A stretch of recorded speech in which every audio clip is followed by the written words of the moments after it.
A woman online sparked a major conversation after calling out women who want kids but don't want marriage. And the way she framed it made me look at the situation from a whole different angle.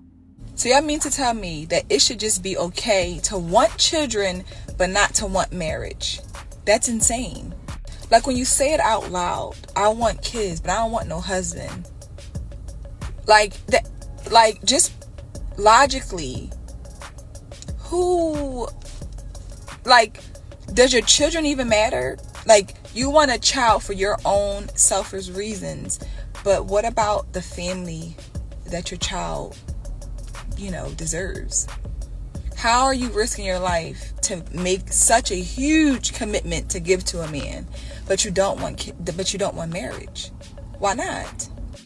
This comment right here, this woman commented on my post telling me that I'm projecting and she never desired to be married, blah, blah, blah, blah, blah. So I asked her, do you have children? This is her response. My personal business is none of yours. But at the end of the day, marriage is not a priority for me, never has been.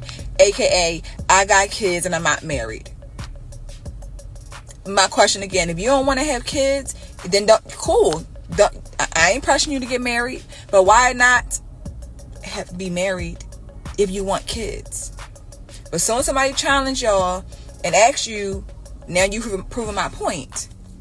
She got kids, but she never desired marriage. But why not? You know why? Because in our community, in the black community, it is not a priority to be married. It is not encouraged to be married. People promote and they always ask you all the time, when are you having kids? Nobody ever says when are you going to get married. Why are you not married yet? That is the norm. So many women are coming out and talking about that's not meant for everybody. Okay, but who says everybody is meant to be a mother? Because we clearly see half the women out here having children ain't qualified at all, but they still doing it.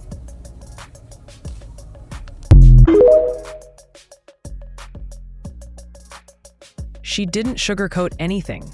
She said straight up that a lot of women want a child for selfish reasons: attention, emotional fulfillment, or just wanting someone to love them.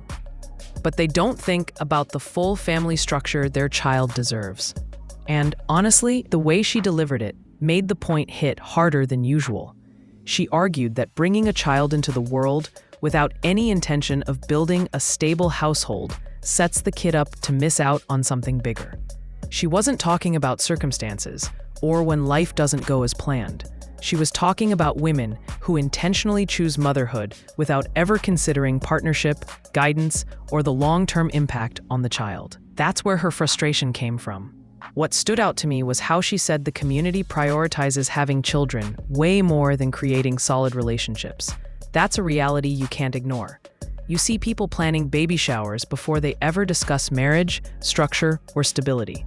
And that's where her message becomes less about judgment and more about accountability. She pushed the idea that a child deserves more than love.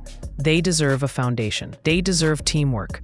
They deserve the security that comes from two steady adults making decisions together.